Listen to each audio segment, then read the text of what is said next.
আজকে আমি তোমাদের কাছে কোষে দেখি 9 পৃষ্ঠা 113 অবশিষ্ট 8 থেকে 20 পর্যন্ত অঙ্কগুলো করে দেখাবো।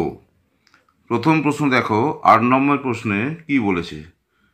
বলছে চ্যাটার্জি পাড়া লাইব্রেরিতে 2100টি গল্পের বই আছে, আরও 30% গল্পের বই কেনা হলো।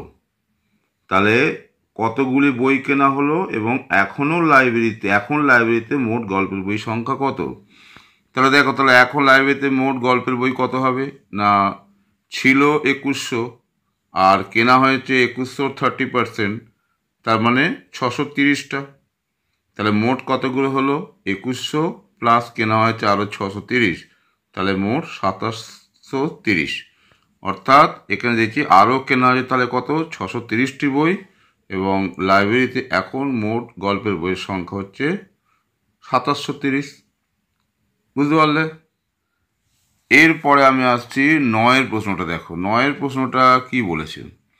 9-এর প্রশ্ন বলেছে খুব বৃষ্টিজনিত কারণে 20% ছাত্রছাত্রী উপস্থিত হয়েছে, আর আনন্দ স্কুলের মোট ছাত্রছাত্রীর সংখ্যা হচ্ছে 1230। স্বাভাবিক, তাহলে মোট ছাত্র সংখ্যা যদি 1230 আর উপস্থিত হয়েছে 20%, তাহলে আজকে তাহলে স্কুলে উপস্থিত হয়েছে কত না 1230-এর 20%। তাহলে দেখো সরল করলে আসছে 246 জন। এরপরে আমি আসছি 11-এর প্রশ্ন। দেখো 10-এর প্রশ্নটা একই রকম প্রশ্ন, নিজে করবে। 11-এর প্রশ্নটা কি বলেছে, শোভনদের জমিতে জৈব সার ব্যবহার করায় ফলন 25% বেড়েছে। তাহলে গত বছরে যদি 12 কুইন্টাল ধান ফলে, তাহলে এবছর কত কুইন্টাল ধান ফলেছে। তাহলে দেখো 12 কুইন্টাল ধান গত বছর ফলেছে, 25% বৃদ্ধি পেয়েছে। তাহলে এবছর কত ধান হয়েছে না, 12 কুইন্টাল ছিল আর 25% বেড়েছে, অর্থাৎ 12 প্লাস 3 অর্থাৎ 15 কুইন্টাল ধান হয়েছে। ওকে। এরপরে 14-এর প্রশ্নটা দেখো। 14-এর প্রশ্ন কি বলেছে, পিতলে 70% তামা ও বাকিটা দস্তা আছে, তাহলে 20 কিগ্রা পিতলে কত দস্তা লাগবে। স্বাভাবিক, তাহলে 70% যদি তামা থাকে তাহলে দস্তা কত, নিশ্চিতভাবে 30%। সুতরাং 20 কিগ্রা পিতলে দস্তা লাগবে 20 × 30/100, 6 কেজি। এরপরে আমি আসছি দেখো 15-এর প্রশ্নে। 15-এর প্রশ্নে কি বলেছেন। 15-এর প্রশ্নে বলছে যে চিনির দাম বেড়ে যাওয়ায় 4% চিনি ব্যবহার কমাবো। প্রতিদিন আমরা 625 গ্রাম চিনি ব্যবহার করি, তাহলে কমানোর পর প্রতিদিন কত চিনির কম ব্যবহার করব আর প্রতিদিন কত গ্রাম ব্যবহার করব।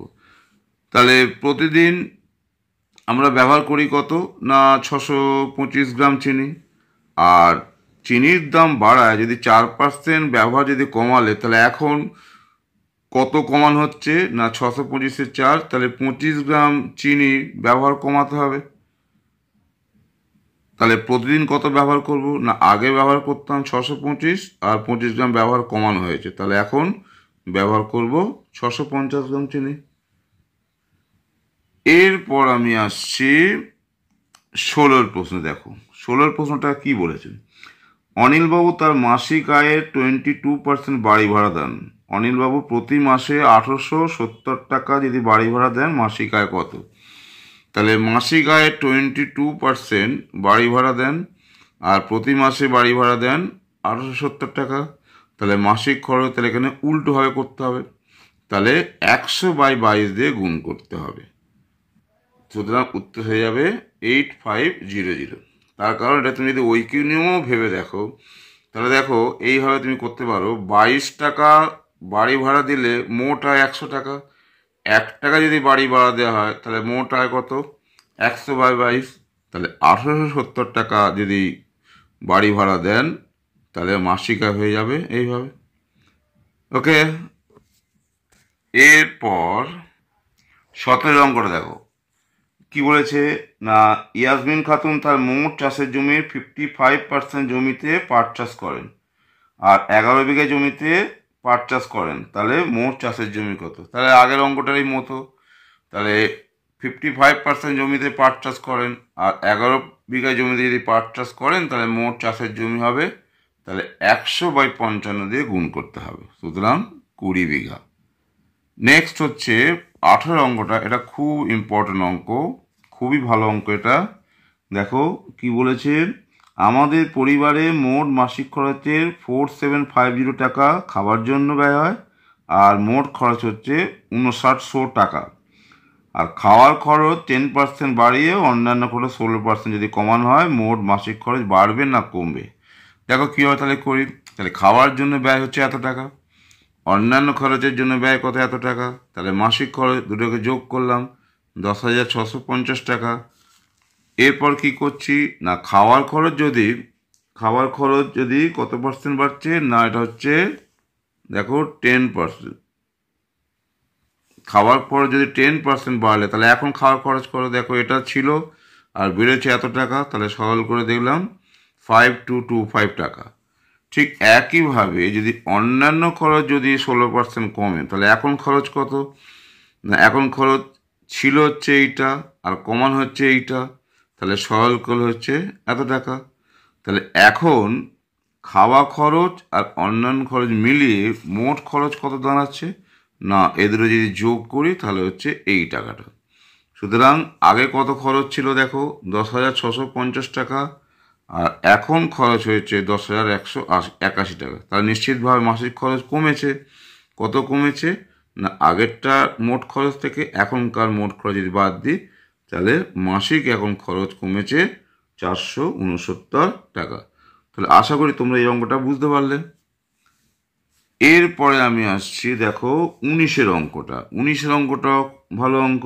19 অঙ্কটা কি বলেছে না, 4% হারে জনসংখ্যা বাড়ছে, এখন জনসংখ্যা হচ্ছে 26,250, পরের বছর কত হবে, 2 বছর পরে কত হবে। তাহলে দেখো শহরের বর্তমান জনসংখ্যা হচ্ছে 26,250 জন, তাহলে 4% হারে জনসংখ্যা বেড়েছে, তাহলে প্রথম বছরের শেষে শহরের জনসংখ্যা তাহলে কত হবে না, ছিল হচ্ছে এইটা আর 4% বেড়েছে, তাহলে যোগগুলো হয়ে গেল 27,300 জন। তাহলে প্রথম বছরের শেষে জনসংখ্যা হবে 27,300 জন।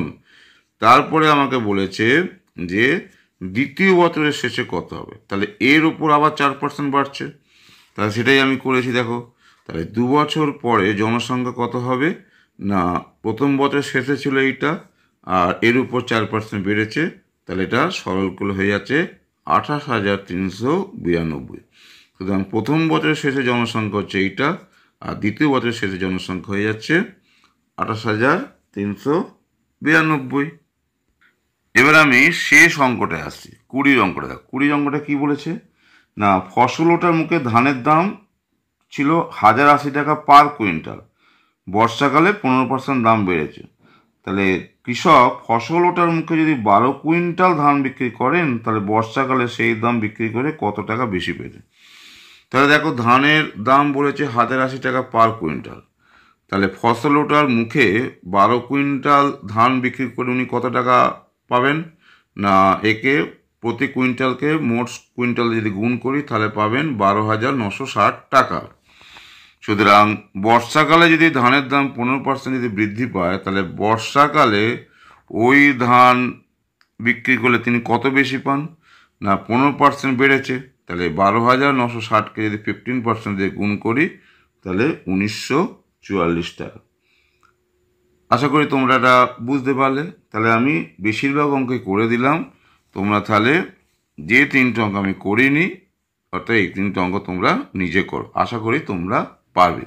তাহলে আমি পার্ট 1 অর্থাৎ প্রথম পর্বে 1 থেকে শতকরা অধ্যায় 9 1 থেকে 7 পর্যন্ত করে দিয়েছি, আর আজকে 8 থেকে 20 পর্যন্ত করলাম। তোমরা আশা করি এরকম অনেক অঙ্ক কোশ্চেন ব্যাংকে পাবে, সেগুলো তোমরা করলে এই অধ্যায়ের প্রতি তোমাদের দক্ষতা বৃদ্ধি পাবে। তোমরা আশা করি এরম ধরনের শতকরা অঙ্ক করতে সমর্থ হবে। তাহলে আজ এ পর্যন্তই, বাই।